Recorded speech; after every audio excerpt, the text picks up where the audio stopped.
ठीक है बच्चों, अब हम एक नए टॉपिक की तरफ बढ़ रहे हैं। टॉपिक बहुत ही प्यारा है, टॉपिक का नाम है प्रोटीन फोल्डिंग। ठीक है, बहुत ही प्यारा टॉपिक है ना।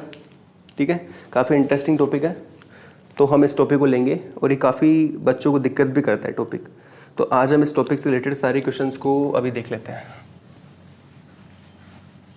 हमने प्रोटीन कंप्लीट कर लिया, प्रोटीन की स्ट्रक्चर कंप्लीट कर ली, अब हम प्रोटीन फोल्डिंग को कर लेते हैं। ठीक है, अब हम प्रोटीन फोल्डिंग को कर लेते हैं। आइए देखो, प्रोटीन फोल्डिंग। तो हम प्रोटीन फोल्डिंग को स्टार्ट करते हैं। प्रोटीन फोल्डिंग होती कहाँ पे है, प्रोटीन का फॉर्मेशन कहाँ से स्टार्ट होता है, राइट। तो इन सब चीज़ों के बारे में हम जानते हैं। आइए देखो, टॉपिक डाल लो आप लोग, प्रोटीन फोल्डिंग, ये हमारा टॉपिक है। अच्छा ध्यान से देखना आप लोग, बड़ा ही प्यारा टॉपिक है। देखो, आप सबको पता है प्रोटीन का फॉर्मेशन कहाँ होता है। Protein formation means translation. हम पढ़ते हैं ना, ट्रांसलेशन, ट्रांसक्रिप्शन, रेप्लिकेशन, ये सारा मॉलिक्यूलर बायोलॉजी का टॉपिक है। हम वहाँ पे इसको डिटेल में पढ़ेंगे, लेकिन आपको इतना तो पता है ना कि प्रोटीन का जो फॉर्मेशन होता है, वो प्रोटीन का फॉर्मेशन कहाँ होता है, राइबोसोम के अंदर होता है, राइट है। आइए देखते हैं, मैं यहाँ पे एक स्ट्रक्चर बनाने जा रहा हूँ। ये क्या बना दिया मैंने सर आपने ये क्या बना दिया, एक सा, या आपने एक अंडा जैसा क्या बना दिया सर आपने। अरे मेरे प्यारे बच्चे, ये अंडा नहीं है रे, ये कुछ मैं बनाने जा रहा हूँ जिससे आप मॉलिक्यूलर बायोलॉजी के अंदर रूबरू होंगे। कहाँ पे, मॉलिक्यूलर बायोलॉजी के अंदर। ओके सर, आपने क्या बनाया। अरे सर ये राइबोसोम है। ये क्या है बताओ, ये है राइबोसोम। अच्छा ये क्या है, ये है mRNA चैनल। ओके, mRNA एक तो एंट्री चैनल है, एक एग्जिट चैनल है। देखो इधर से mRNA आएगा, मैं आपको एक mRNA को इधर से लाके बताता हूँ। ये देखो जी,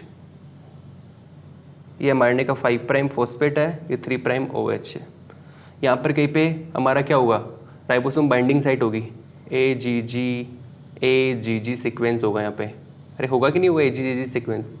आपको पता है ना, हमारा राइबोसोम mRNA के ऊपर एक पर्टिकुलर सीक्वेंस पे जाके बाइंड करता है, और उस सीक्वेंस का नाम क्या होता है, AGG सीक्वेंस। बोले तो राइबोसोम बाइंडिंग साइट, या हम इसको बोलते हैं साइन डलगनो सीक्वेंस, राइट।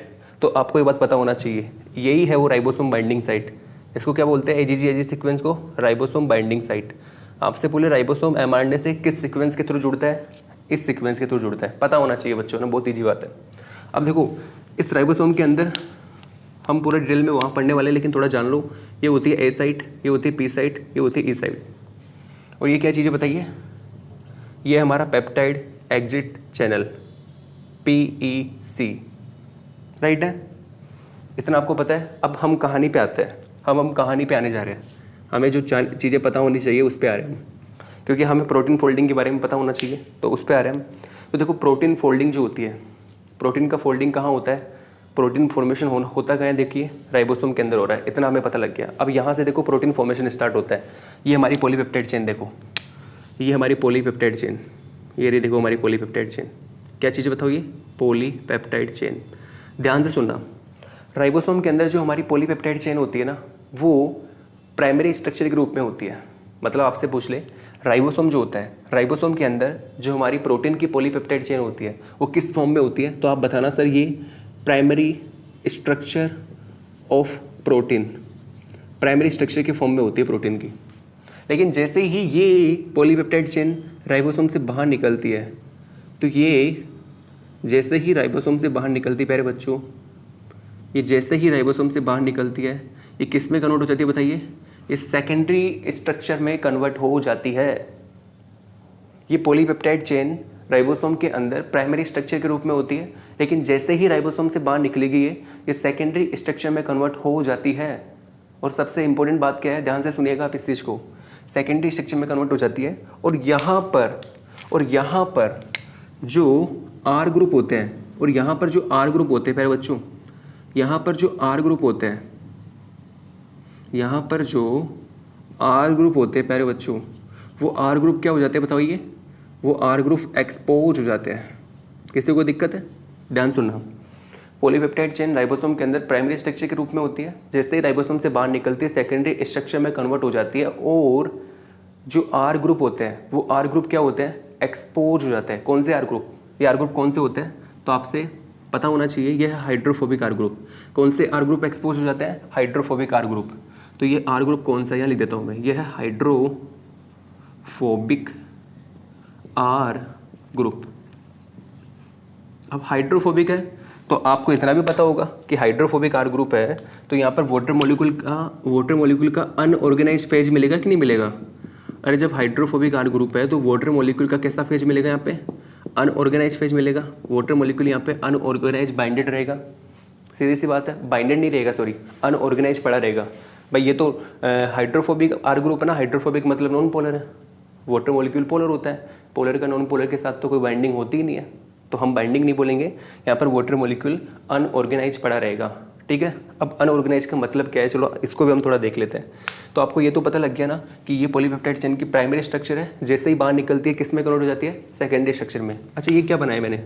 ये बनाया मैंने अल्फा हेलिक्स। ये क्या चीज़ है? ये है बीटा सीट। ये भी alpha helix beta sheet, alpha helix beta sheet. अब आपको ये भी पता होगा कि बीटा सीट जो होता है वो बीटा स्टैंड से बनता है। मतलब पहले ये बीटा स्टैंड होता है, देन फर्दर ये बीटा सीट में कन्वर्ट हो जाता है। पहले ये बीटा स्टैंड होता है, देन फर्दर ये बीटा सीट में कन्वर्ट हो जाता है। पहले ये बीटा स्टैंड होता है, फर्दर बीटा सीट में कन्वर्ट हो जाता है। राइट, तो आपको ये बात पता होनी चाहिए। अच्छा जी, अब मैंने यहाँ पे एक बात कही थी कि हमारा जो वाटर मॉलिक्यूल होता है, वाटर मॉलिक्यूल क्या होता है बताइए? वाटर मॉलिक्यूल यहाँ पर आर ग्रुप के चारों तरफ, इधर बाहर की तरफ क्या होगा? अनऑर्गेनाइज होगा। अनऑर्गेनाइज का मतलब क्या होता है ये देखो, मैं इसी को यहाँ बनाने जा रहा हूँ। NCC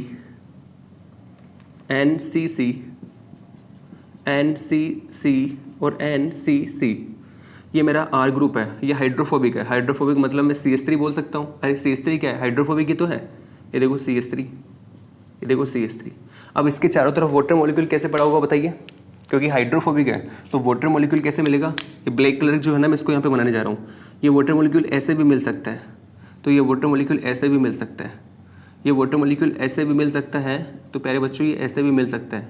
अनऑर्गेनाइज है, ऑर्गेनाइज नहीं है। अनऑर्गेनाइज क्यों है? क्योंकि इन दोनों के बीच में कोई इंटरेक्शन ही नहीं है। ये वाटर है, ये वाटर है, वाटर बोले तो पोलर, और ये क्या है? ये है हाइड्रोफोबिक, हाइड्रोफोबिक बोले तो नॉन पोलर। तो एक पोलर का नॉन पोलर के साथ में कोई इंटरेक्शन ही नहीं होता सर, हम बात ही नहीं कर सकते। तो देखो यहाँ पे वाटर मॉलिक्यूल क्या होगा बताइए? अनऑर्गेनाइज होगा, अनऑर्गेनाइज होगा।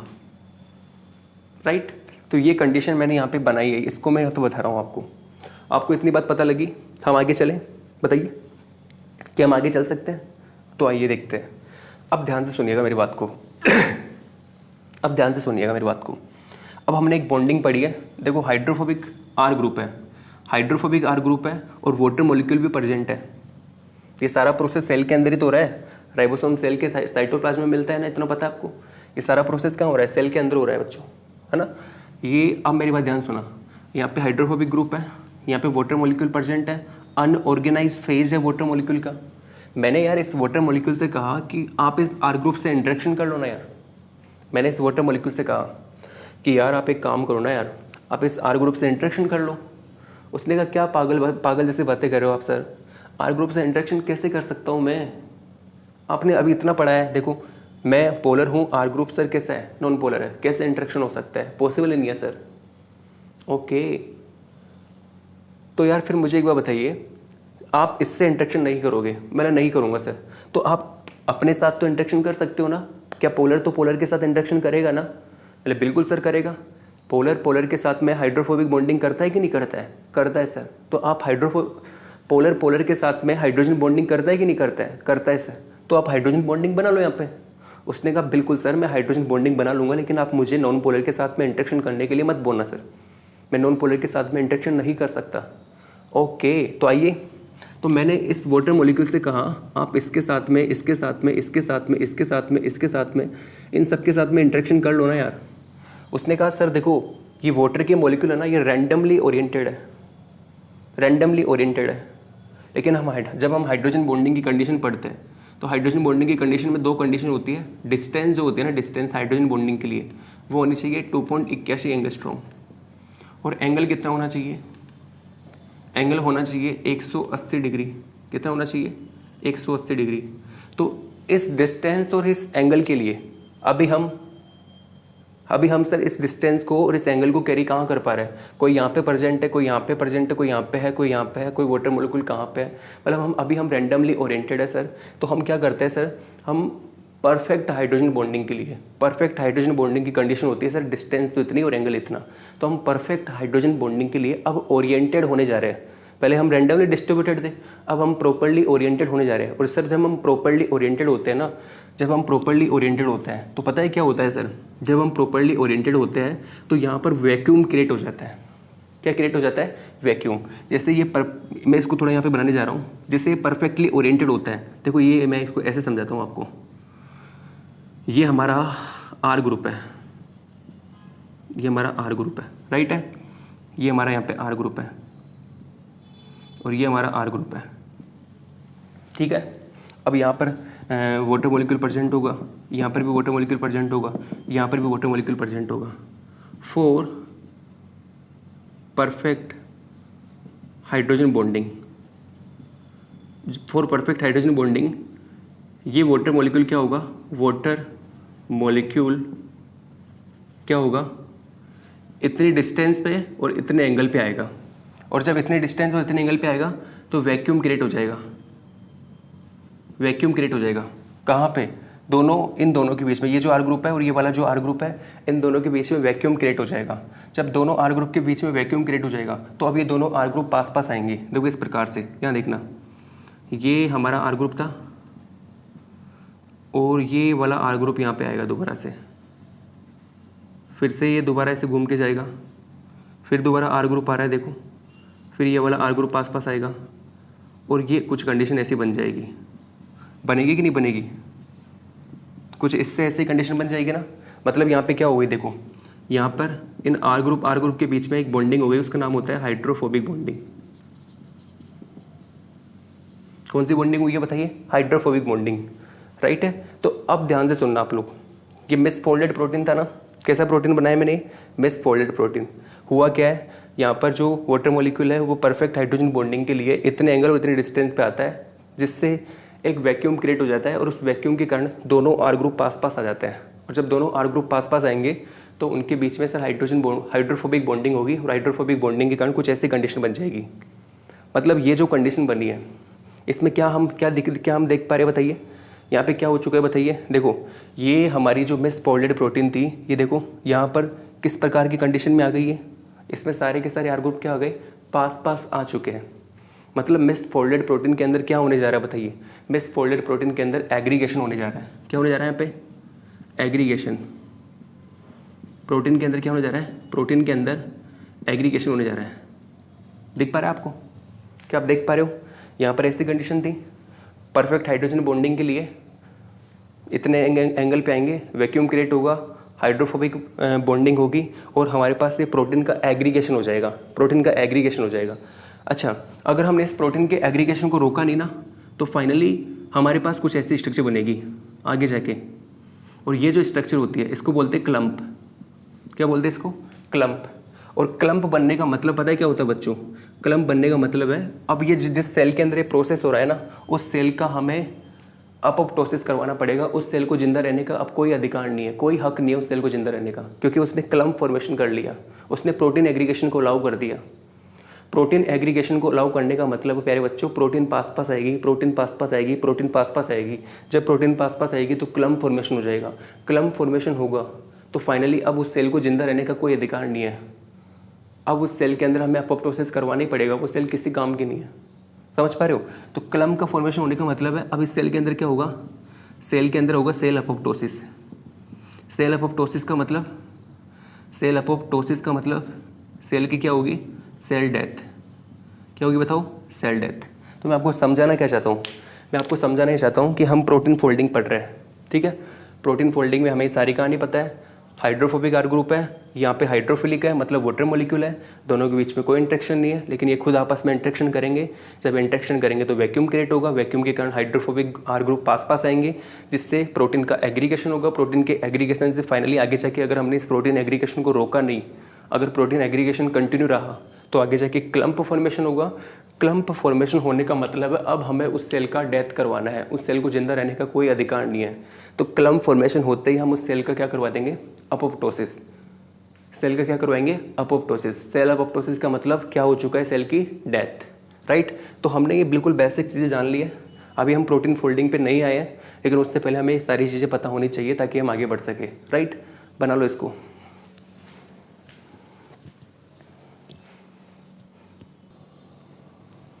ठीक है, आगे चलते हैं।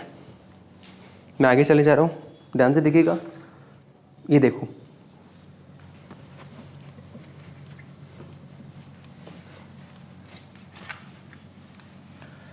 क्या आपको चीज़ें समझ में आ रही है?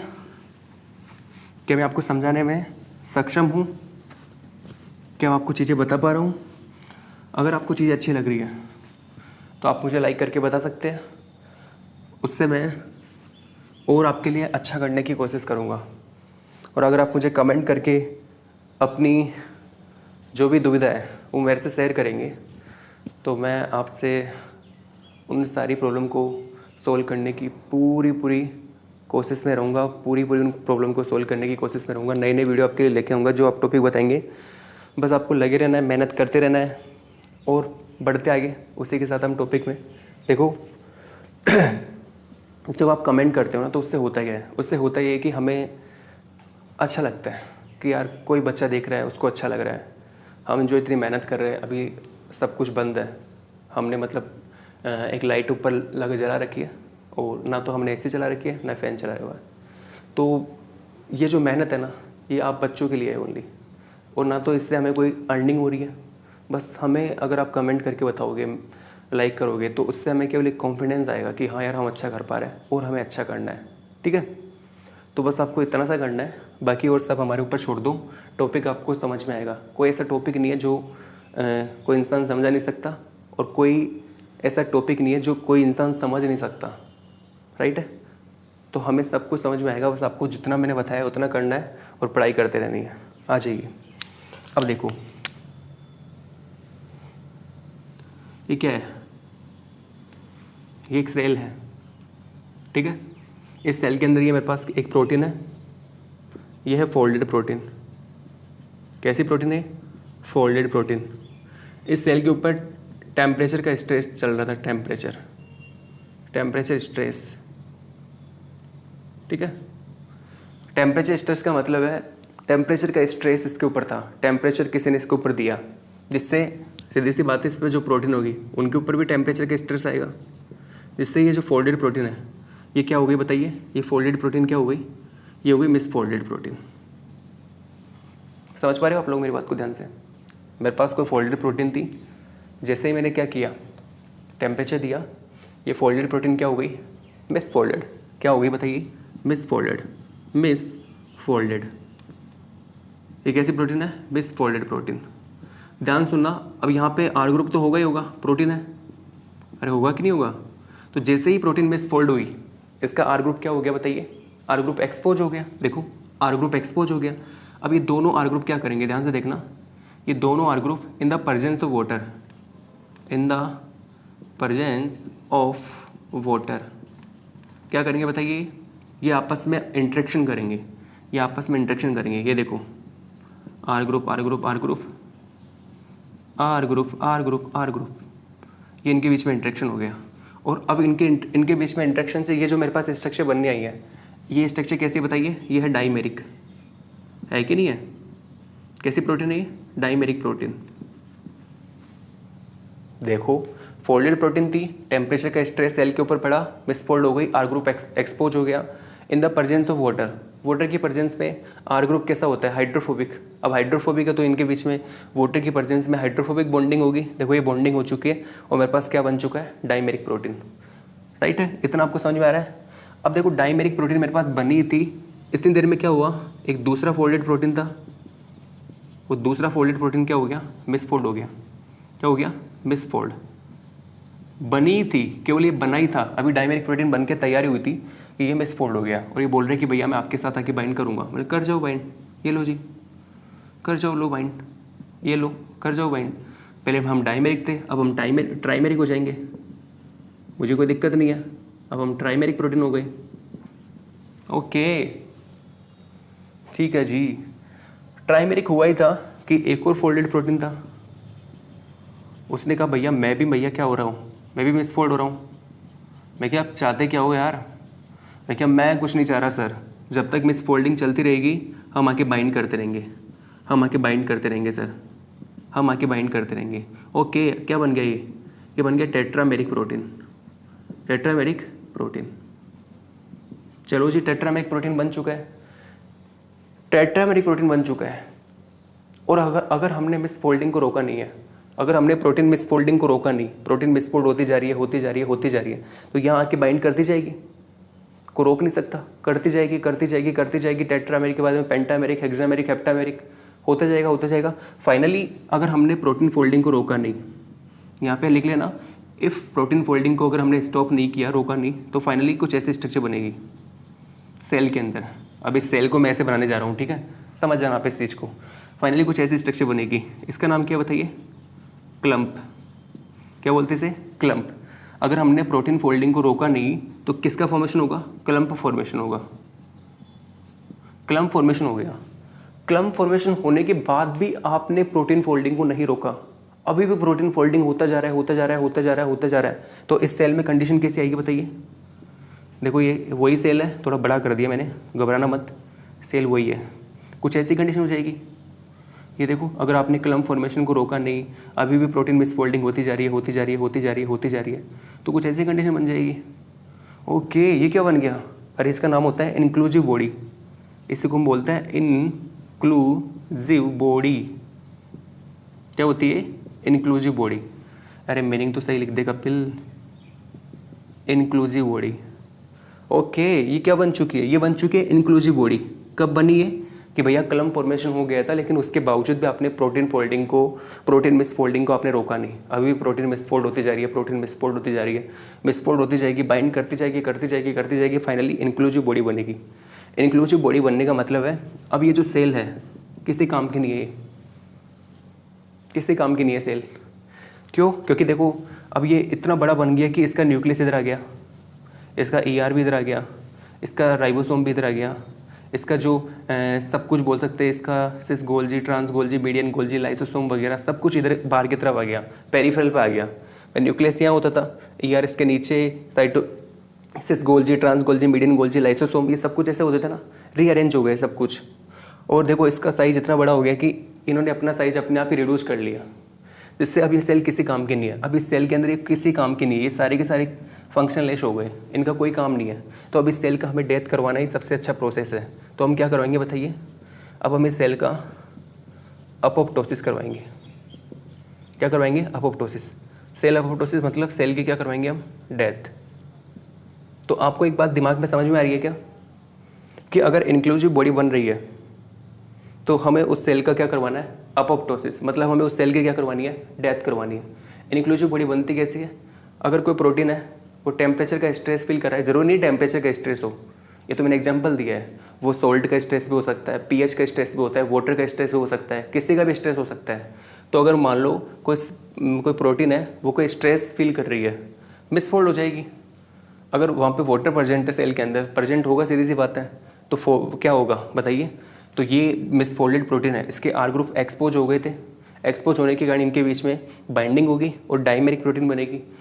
इतने में अगर हमने प्रोटीन फोल्डिंग को रोका नहीं, लगातार प्रोटीन फोल्डिंग होती जा रही है, ट्राइमेरिक, टेट्रामेरिक, फाइनली हमारे पास क्लम्प फॉर्मेशन होगा। अभी भी प्रोटीन फोल्डिंग नहीं रोका, इंक्लूसिव बॉडी बनेगी। इसका बनने का मतलब है सेल का अपोप्टोसिस, सेल डेथ। राइट, यहाँ तक की कहानी क्लियर आ रही है समझ में आपको, बना लो इसको।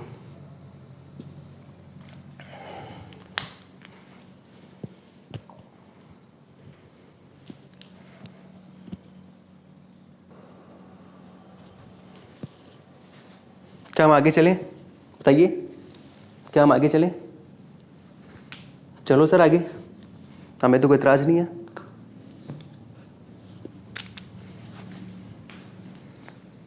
हमें सब कुछ समझ आ रहा है। अच्छा तो एक बार बताइए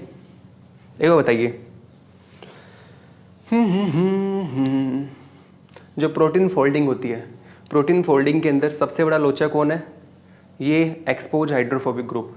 ध्यान से सुनो बच्चों, ये सेल का डेथ हो रहा है, सेल अपोप्टोसिस में जा रही है, इन सब के पीछे कौन है? ये एक्सपोज हाइड्रोफोबिक ग्रुप। तो थोड़ा सा समझना, मजा आ जाएगा। क्या पता आपको यहीं पे समझ में आए चीज़ें। देखो प्रोटीन, फोल्डेड प्रोटीन थी, टेम्परेचर दिया, मिसफोल्ड हो गई, राइट? मिसफोल्ड हो गई तो हाइड्रोफोबिक ग्रुप एक्सपोज हो गए। अब वो वाटर के प्रेजेंस में बाइंड करेंगे और क्या होने जा रहा है धीरे धीरे? बताओ धीरे धीरे क्या होने जा रहा है? मिसफोल्डेड प्रोटीन जो है, मिसफोल्डेड प्रोटीन का एक्यूमुलेशन होने जा रहा है। देखो मिसफोल्डेड प्रोटीन का एग्रीगेशन होने जा रहा है, एक्यूमुलेशन होने जा रहा है ना। मिसफोल्डेड प्रोटीन थी, इनका एक्यूमुलेशन होने जा रहा है, फाइनली इंक्लूसिव बॉडी बन रही है और हमें सेल की डेथ करवानी पड़ रही है। तो भैया सबसे बड़ी बात क्या है कि इस प्रोटीन, हमने जो ये सेल की डेथ करवाई अभी, ये सेल अपोप्टोसिस हम करवा रहे हैं, तो इन सब के पीछे का सबसे बड़ा रीज़न क्या है कि ये एक्सपोज हाइड्रोफोबिक ग्रुप, ठीक है। अगर इन हाइड्रोफोबिक ग्रुप को हम किसी चीज़ से ढक दें, अगर इन हाइड्रोफोबिक ग्रुप को हम किसी चीज़ से ढक देते हैं तो क्या अब ये आपस में बाइंड कर पाएंगे? नहीं कर पाएंगे। क्या ये कंडीशन बनेगी? नहीं बनेगी। क्या ये बनेगी? नहीं बनेगी। क्या ये बनेगी? नहीं बनेगी। क्या ये कंडीशन बनेगी? नहीं बनेगी। क्या सेल का अपोप्टोसिस होगा? नहीं होगा। क्या सेल की डेथ होगी? नहीं होगी। राइट? समझ में आ रहा है? अगर हमने इन हाइड्रोफोबिक ग्रुप को ही ढक दिया आपस में तो वाटर के प्रेजेंस, क्या किसी की भी प्रेजेंस ला दो, यहाँ पे कोई बॉन्डिंग नहीं होगी, कोई हाइड्रोफोबिक बॉन्डिंग नहीं होगी। आपने हाइड्रोफोबिक ग्रुप को मास्क कर दिया, ढक दिया। तो ये कौन है? ऐसे कोई स्ट्रक्चर है क्या जो हाइड्रोफोबिक ग्रुप को मास्क कर सके, जिससे इन सब चीज़ों से बचा जा सके? तो मैंने कहा हाँ सर, एक प्रोटीन होती है, उस प्रोटीन का नाम होता है HSP प्रोटीन। ये HSP प्रोटीन जो होती है ना सर, ये हाइड्रोफोबिक ग्रुप के पास जाती है और उसको मास्क करती है। मिसफोल्डेड प्रोटीन है, मिसफोल्डेड प्रोटीन के अंदर हाइड्रोफोबिक ग्रुप क्या हो चुका है? एक्सपोज। तो HSP प्रोटीन जाएगी, उसको बोलेगी भैया आप मिसफोल्डेड प्रोटीन हो, आपका हाइड्रोफोबिक ग्रुप एक्सपोज हो चुका है, क्या मैं आपको मास्क कर दूं? क्या मैं आपके हाइड्रोफोबिक ग्रुप को मास्क कर दूं? उसने बोलेगा यार मास्क कर दोगे तो बहुत अच्छा रहेगा यार, आगे जाके हमें इस सेल की डेथ नहीं करवानी पड़ेगी। अच्छा फिर आप मास्क करके करोगे क्या? अरे भैया मैं कितना अच्छा प्रोसेस कर रहा हूँ, अगर मैं इसको मास्क कर दूंगा हाइड्रोफोबिक ग्रुप को तो सेल की डेथ नहीं करवानी पड़ेगी, पहली बात तो। दूसरी बात, ये आपके मिसफोल्डेड प्रोटीन है, इसको मैं दोबारा से रिफोल्ड कर दूंगा। ओके, तो आपके पास प्रोटीन रिफोल्डिंग की पावर होती है, आपके पास में प्रोटीन रिफोल्डिंग की पावर होती है क्या? आपके पास प्रोटीन रिफोल्डिंग की पावर होती है क्या? उसने कहा यस। किसने कहा? HSP प्रोटीन ने कहा। HSP प्रोटीन ने इस मिसफोल्डेड प्रोटीन से कहा कि मैं आपके हाइड्रोफोबिक ग्रुप से आके बाइंड कर जाऊँ क्या, उसको मास्क कर दूँ क्या? अगर मैं उसको मास्क कर दूंगा तो सेल की डेथ नहीं होगी, और मैं एक काम करूँगा कि आपको दोबारा से मिसफोल्ड से क्या कर दूंगा, दोबारा मिसफोल्ड से मैं आपको दोबारा से फोल्डेड कर दूंगा। ओके, मतलब आपके अंदर प्रोटीन को दोबारा से रिफोल्ड करने की पावर होती है, आप दोबारा से प्रोटीन को रिफोल्ड कर सकते हो। हाँ, मेरे अंदर ये पावर प्रेजेंट होती है। ठीक है जी, फिर तो बहुत अच्छी बात है, आइए हमारे से बाइंड करिए और हमें रिफोल्ड करिए। चलो जी, इस चीज़ को आगे देखते हैं और पूरा डिटेल में देखते हैं। ठीक है, तो हमें यहाँ पे पता होना चाहिए HSP प्रोटीन कितना बड़ा रोल प्ले करके जा रहा है। अगर HSP प्रोटीन नहीं होगा तो क्या क्या कहानी हो सकती है, राइट है? चलो जी, अच्छा हाँ ध्यान से सुनना। मान के चलो ये कोई नॉर्मल प्रोटीन थी सेल की कुछ चीज़ यहीं क्लियर कर देता हूँ मैं ना। मान लो ये नॉर्मल प्रोटीन थी, मतलब नॉर्मल कोई सेल थी, मतलब ये मान के चलो ये कोई नॉर्मल सेल है, ये नॉर्मल सेल है, ठीक है। नॉर्मल सेल है तो कोई दिक्कत नहीं है, अगर नॉर्मल सेल है कोई दिक्कत नहीं है। नॉर्मल सेल के अंदर मान लो अगर कोई प्रोटीन मिसफोल्ड भी हो जाती है और उस नॉर्मल सेल की डेथ भी हो जाती है तो कोई बड़ी बात नहीं है, हो जाती है, होती रहता है, ऐसा तो चलता रहता है।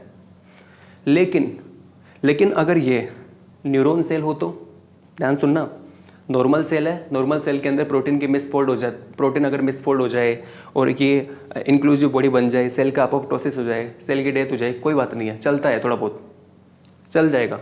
लेकिन अगर मान के चलो ये नॉर्मल सेल ना हो के न्यूरॉन सेल हो, न्यूरॉन सेल जो कि हमारी बॉडी में लिमिटेड होती है, न्यूरॉन सेल लिमिटेड होती है ना, तो अगर मान के चलो ये नॉर्मल सेल ना हो कि न्यूरॉन सेल हो, देन तब तो दिक्कत पैदा करेगा नहीं, देखो अगर न्यूरॉन सेल होगी तो न्यूरॉन सेल के अंदर जो प्रोटीन होगी अगर वो टेम्परेचर का स्ट्रेस फील करेगी और मिसफोल्ड हो जाएगी और वाटर की प्रेजेंस में ये सारी कंडीशन होगी, इंक्लूसिव बॉडी बनेगी, तो न्यूरॉन सेल की क्या हो जाएगी?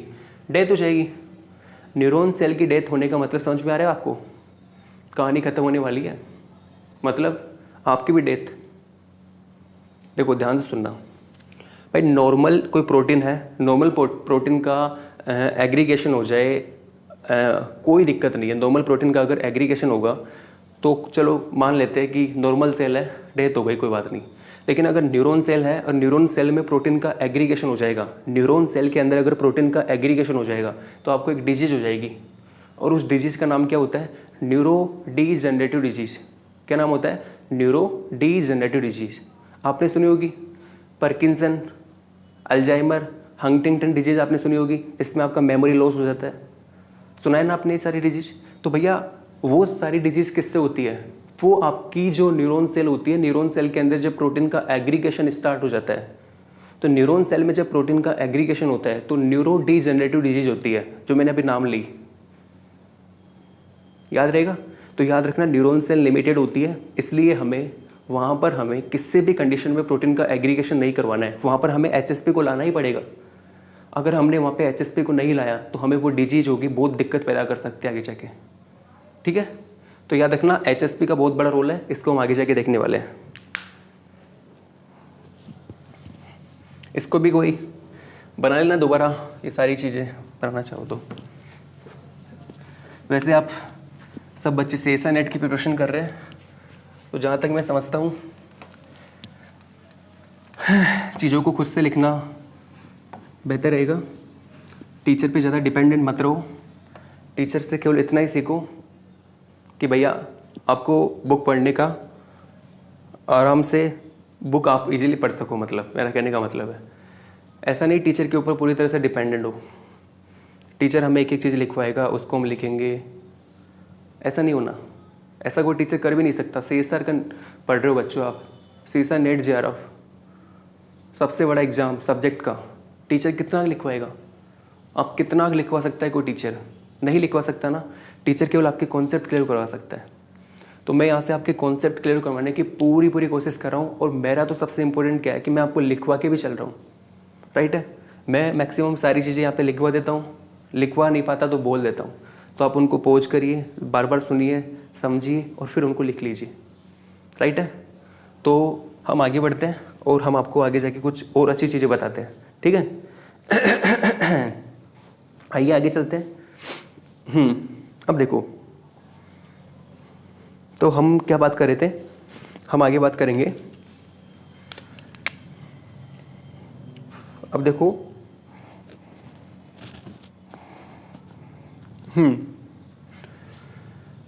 तो मैं आपसे कह रहा था कि अगर मान के चलिए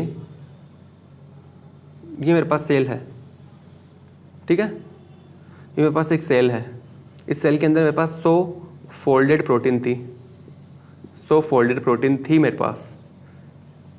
स्ट्रेस जैसे आया टेम्परेचर का, ये 100 की 100 क्या हो गई? 100 की 100 मिस फोल्ड हो गई। क्या हो गई? Miss folded. मिस फोल्डेड हो गई। अगर प्रोटीन मिस फोल्ड हो जाएगी तो बताओ प्रोटीन का क्या स्टार्ट हो जाएगा? प्रोटीन एग्रीगेशन स्टार्ट हो जाएगा। होगा कि नहीं होगा? अभी बताया थोड़ी देर पहले मैंने। प्रोटीन एग्रीगेशन स्टार्ट होगा तो किसका फॉर्मेशन होगा बताइए? सेल के अंदर। इस सेल के अंदर क्या बनेगा? कुछ ऐसे स्ट्रक्चर, इसको हम क्या बोलते हैं? क्लम्प। क्या बोलते हैं इसको हम? क्लम्प। आगे जाके ये स्ट्रक्चर क्या बनाएगी? कुछ ऐसे स्ट्रक्चर जिसको प्यारे बच्चे क्या बोलते हैं? Inclusive body. इंक्लूसिव बॉडी बनने का मतलब क्या है? सेल का क्या हो जाएगा? अपोप्टोसिस।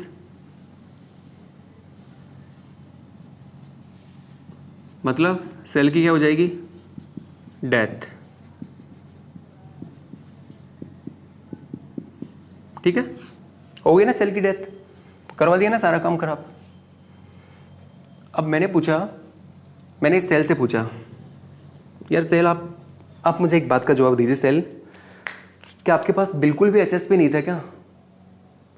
100 के 100 फोल्डेड प्रोटीन मिसफोल्ड हो गए और आपने प्रोटीन एग्रीगेशन स्टार्ट कर दिया। आपने सोचा नहीं एक बार भी कि यार इन मिसफोल्डेड प्रोटीन को हम दोबारा से रिफोल्ड करवा देते हैं। सेल ने कहा सर कहाँ से करवाऊँ मिसफोल्ड प्रोटीन को दोबारा से रिफोल्ड। मेरे पास सर मेरे पास नो HSP कंडीशन है। मेरे पास नो HSP कंडीशन है। मेरे पास HSP प्रोटीन ही नहीं है।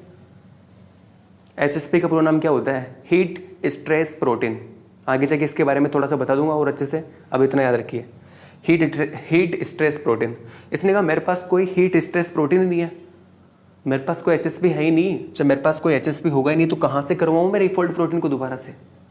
मैंने कहा थोड़ा सा भी नहीं है क्या? मैंने कहा नहीं है, आप मुझे थोड़ा सा दे दो HSP, मैं तो इस एपोप्टोसिस को थोड़ा स्लो कर दूंगा। अगर आप मुझे थोड़ा सा HSP दे दोगे तो मैं ये जो सेल एपोप्टोसिस अभी क्या हो रहा है, अभी यहाँ पे बिल्कुल भी HSP नहीं है, तो सेल का एपोप्टोसिस क्या हो रहा है? फास्ट हो रहा है। अगर आप मुझे थोड़ा सा, जैसे मैंने इसको थोड़ा सा HSP दिया, मैंने यहाँ पे थोड़ा सा HSP दिया, तो अब क्या होगा इस कंडीशन में? ये जो 100 फोल्डेड प्रोटीन था ना, FP लिखो रे यार इसको, ये क्या हुआ? 100 का 100 मिसफोल्ड हुआ, मिसफोल्डेड प्रोटीन। अब 100 में से 50 को तो क्या मिल गया? HSP मिल गया, लेकिन 50 का तो अभी भी क्या हो रहा है? 50 का तो अभी भी क्या हो रहा है? Protein aggregation. ये जो 50 प्रोटीन को HSP मिल गया, ये 50 दोबारा से क्या करेगी? दोबारा से फोल्डेड प्रोटीन बनाएगी। कोई दिक्कत है किसी को? लेकिन जिनको HSP नहीं मिला वो तो सेम कंडीशन दोबारा फॉलो करेगी,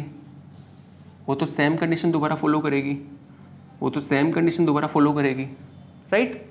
कोई दिक्कत है किसी को?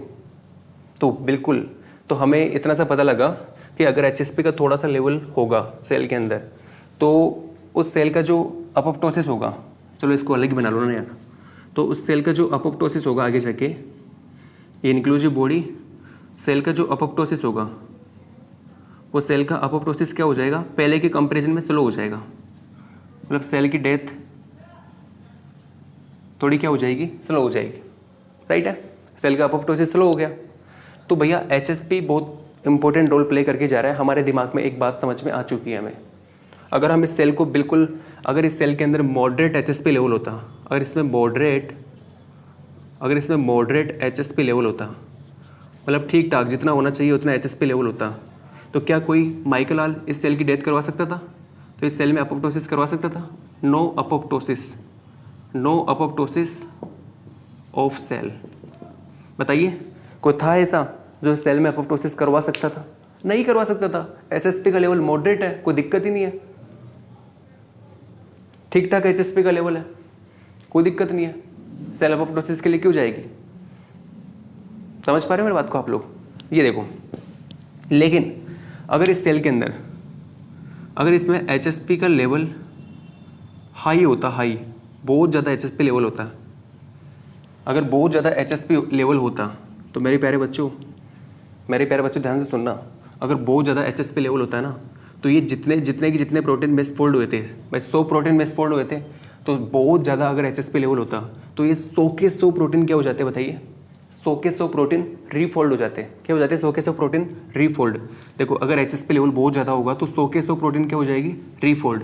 और जब 100 के 100 प्रोटीन हो जाएंगे रीफोल्ड तो सेल की कभी भी डेथ नहीं हो पाएगी। चलो इस कंडीशन में HSP लेवल मॉडरेट है, ठीक ठाक है HSP लेवल, तो सेल की डेथ भी होगी, लेकिन ऐसा नहीं है कि हो गई भैया लो अभी के अभी सेल की डेथ हो गई। नो, यहाँ पर HSP का लेवल मॉडरेट है, सारा काम होगा, रिफोल्डिंग भी होगी, दोबारा से सारा काम होगा। भाई ऐसा तो नहीं कि कोई सेल है उसकी कभी डेथ ही नहीं होगी, सेल की डेथ तो होनी है। एक भाई सेल बनती रहती है, फिर से दोबारा डेथ होती है, फिर बनती, फिर डेथ होती है, तो यहाँ पे ये कंडीशन चलती रहेगी। यहाँ पे HSP का लेवल मॉडरेट है, लेकिन आपने HSP का लेवल बहुत ज़्यादा बढ़ा दिया, बहुत ज़्यादा आपने HSP का लेवल कर दिया। जब आप HSP का लेवल बहुत ज़्यादा कर दोगे तो 100 प्रोटीन जो फोल्डेड थी, वो मिसफोल्ड हुई थी, वो सारी की सारी दोबारा रीफोल्ड हो जाएगी। मतलब हम प्रोटीन एग्रीगेशन के बारे में सोच ही नहीं सकते, क्लम फॉर्मेशन के बारे में हम सोच ही नहीं सकते, इंक्लूसिव बॉडी बनने के बारे में हम सोच ही नहीं सकते। कभी सेल का अपोप्टोसिस होगा ही नहीं, कभी भी सेल का क्या नहीं होगा बताइए? अगर आपने HSP का लेवल हाई कर दिया तो no apoptosis of cell. Cell का अपोप्टोसिस नहीं होगा तो सेल कैसे बन जाएगी बताइए? कैंसर सेल बन जाएगी। कोई दिक्कत है किसी को? अगर कभी सेल का अपोप्टोसिस नहीं होगा, कभी सेल की डेथ ही नहीं होगी, तो वो सेल तो कैंसर सेल हो गई ना। कैंसर सेल या बोले तो immortal cell. Immortal cell, immortal मतलब अमर सेल। अमर मतलब वो सेल तो अमर हो गई, अब उसकी डेथ ही नहीं हो सकती। समझ पा रहे हो? तो अगर HSP का लेवल बहुत ज़्यादा होगा तो कभी भी हम सेल का अपोप्टोसिस नहीं करवा सकते। वो सेल कैसी सेल बन जाएगी बताइए? वो सेल बन जाएंगी कैंसर सेल, बोले तो इमोर्टल सेल, अमर सिंह। कैसी सेल? अमर सिंह सेल। मतलब अब उस सेल का हम अपोप्टोसिस नहीं करवा सकते। ठीक है जी। तो ये तो खराब कंडीशन है, ये तो हमारी कैंसर सेल बन गई। तो हमें ये कंडीशन तो लानी ही नहीं चाहिए कभी। हमें किसी भी सेल के अंदर HSP का लेवल बहुत ज़्यादा बढ़ाना ही नहीं चाहिए। अगर हमने ऐसी कंडीशन कर दी तो हमारी तो सेल गई काम से, वो तो कैंसर सेल में कन्वर्ट हो जाएगी। और अगर हमने HSP सेल को दिया ही नहीं, अगर सेल के अंदर HSP एब्सेंट है तो भी कंडीशन खराब हो जाएगी। तो हमारी सेल की क्या होगी बताइए? डेथ हो जाएगी। तो हमें HSP का लेवल क्या रखना है? मॉडरेट, जिससे कि काम हमारा चल सके। समझ पा रहे हो? राइट। बना लो जितना आपको समझ में आ रहा है। सारी बातें मैंने यहाँ पे लिख दी है। अब मैं आपको पढ़ाऊंगा कि अगर कोई सेल कैंसर सेल है तो हम उसको कैसे ख़त्म करें, कैसे हम उसकी डेथ करें। भाई ऐसा होता है ना कि कैंसर सेल का आज के इलाज किया जा रहा है। कैंसर सेल का इलाज कैसे किया जा रहा है उसको हम देखते हैं।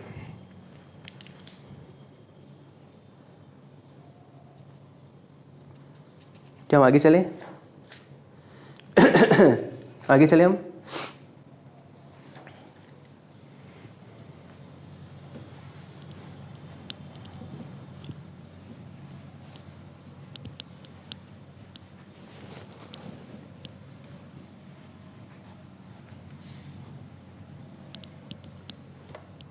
क्वालिटी ठीक चल रही है ना भैया?